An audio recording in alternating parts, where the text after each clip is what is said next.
Hello, beautiful people. It's Sindafam, and welcome back to the channel.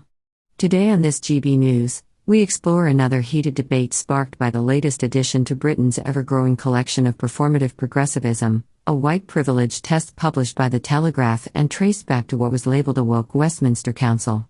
The panel, featuring Dr. Renee Hoendekamp, Judita da Silva, and others, approached the topic with a mix of bewilderment, sarcasm, and measured frustration.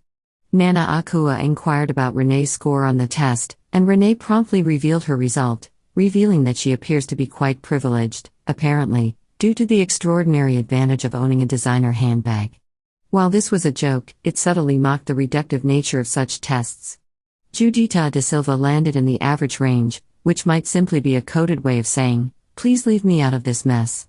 A male speaker then confessed his mild privilege score, which was boosted by the test's automatic advantage for being a white male, plus an additional 15 points. While not owning property dragged him down, Nana Akua, ever the provocateur, threw a cultural grenade into the mix by claiming she has white privilege. Yes, despite her black heritage, her argument was access to elite education, international mobility, and a childhood steeped in opportunity. Not exactly your average upbringing, but certainly a curveball no one anticipated. The conversation naturally evolved into a semi-therapeutic analysis of Stuart Love, the council's chief executive and apparent architect of this madness, who reportedly feels guilt for growing up white during apartheid in South Africa. Right, good morning. 23 minutes after 10 o'clock. Britain's Newsroom with Cameron Walker and me, Nana Akua. Joining us, medical writer Dr. Renee Hoendekamp, also broadcaster and commentator Judita da Silva, who have all taken the white privilege test. Renee? How did we score? I'm very privileged. Are you? I'm convinced it was the designer handbag.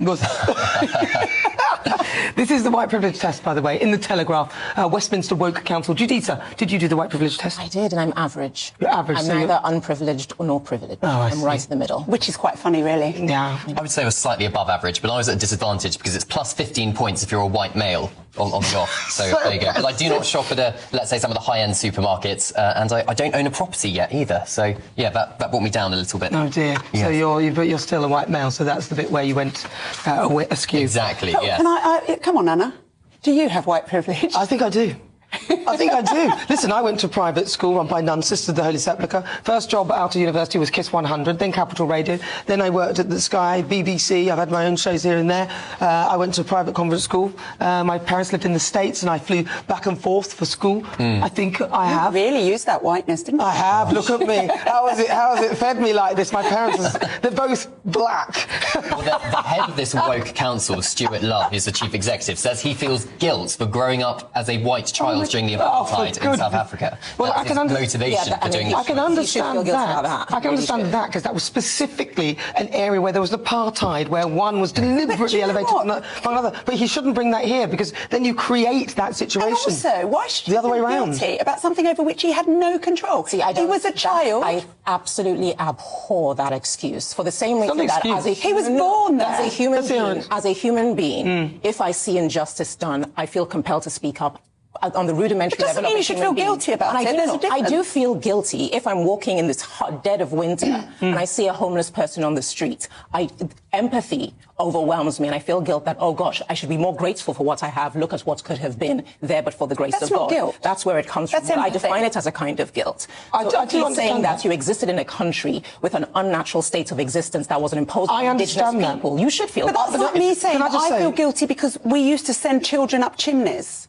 But I couldn't control that. It was nothing to do with me. If you choose not to feel guilty, you don't have to. I don't feel guilty about the slave trade who feels guilty because I had no control. Why you do so. That comes from a point of empathy and humanity, not saying that I did it to them. Can I just stop you there and just say he is bringing something that was very bad into this country and turning it the other way round. So that's not good, right? So instead, what he's saying now is that we're going to now slightly privilege another in a way, so to show you that you have a privilege because you're white. That's not right. You're actually recreating and then indoctrinating a level of what is believed to be a privilege in this by doing this. And I think you need to forget about the colour. The debate took a particularly gloomy turn when Westminster's recruitment initiative for the so-called global majority was mentioned.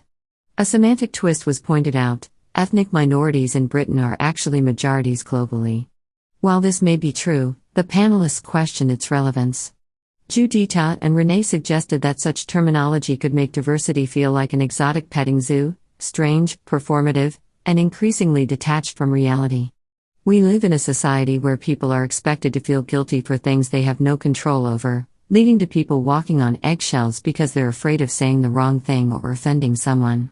Recreating and then indoctrinating a level of what is believed to be a privilege in this by doing this. And I think you need to forget about the colour. I think we need to forget about the colour. What I've got is that he felt it's basically internal documents which have been leaked to the Telegraph, and he said he feels guilt for growing up as a white child during apartheid, and also that he's socially aware of injustice. And I think people are pointing out. So that's the context that he's given. He's not bringing that here. He's saying that he feels he has a particular perspective. First of all, this test is ridiculous. It is ridiculous. First of all, how do you govern a construct that was articulated by a certain group of people and then feel that you can govern an understanding that you do not intrinsically have? That is why you're making such a hash of it, because this test is reductive and by association insulting to what the whole concept of white privilege is. But I think it doesn't exist.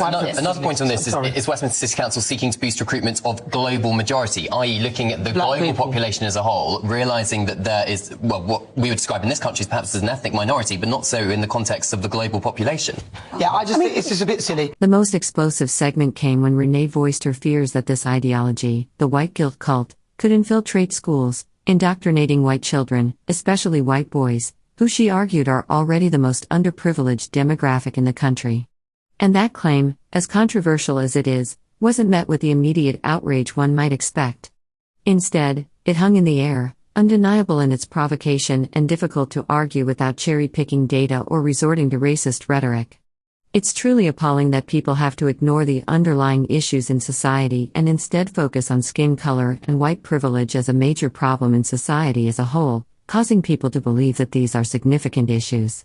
By constantly focusing on skin color, race, or white privilege, people feel guilty over things beyond their control, while the major issues shouldn't be addressed but focused on who has more advantages than them, ultimately leading to division in society. Looking at the global population as a whole, realising that there is, well, what we would describe in this country perhaps as an ethnic minority, but not so in the context of the global population. Yeah, I think it's just a bit silly. I think we have to worry. Where we have to worry, using the word white privilege. Yeah, but where we have to worry about this is this mindset filters its way through all of these institutions into our schools, where I don't want my white child feeling guilty for her birth because she had no control over it. She is a white child because she was born of two white parents. My mixed race child was born of a black parent and a white one because I don't have racism in my body. But I don't want our children feeling guilty. And I would argue that our most underprivileged and underachieving group of people in this country now are white boys who are not feeling privileged and do not have any because of an accident of their birth. Okay, well listen, we'll leave that story there, but my final word on this is there's no such thing as white privilege. We need to stop making these little phrases up and then some people feel privileged and other people don't. And we need to treat people as equals and forget about the colour. That's where I'm with this. Right. The focus on skin color as an underlying issue automatically conditions people to feel less worthy of themselves. Instead, they become fixated on their skin color as a problem and feel guilty for existing in a society that perpetuates the skin color narrative as a major issue. This leads people to believe that their skin color is the reason why society is the way it is. Nana Akua firmly declared that there is no such thing as white privilege and called for its complete eradication. She believes that the only viable path forward is through radical equality, not language that divides, assigns guilt, or attempts to balance scales with more discrimination. Her message was straightforward, but it was also the truth. Stop creating these phrases, simply treat people equally. The show concluded with a typical postmodern shrug, leaving viewers with a swirl of conflicting truths, misfiring ideologies, and people from diverse backgrounds struggling to make sense of a world where privilege is both everything and nothing depending on one's identity. Before you attend your next workplace unconscious bias workshop, take a moment to reflect on this topic of white privilege and the test. Don't forget to subscribe to Cinderoma's channel while you're at it, because let's be honest, no one else is speaking the truth. Share your thoughts in the comments below. Who do you believe was right in this debate? Was it Nana, Renee, Judita, or is the entire test just a ridiculous attempt to create a war of words and guilt? Let's continue this conversation in the comments below.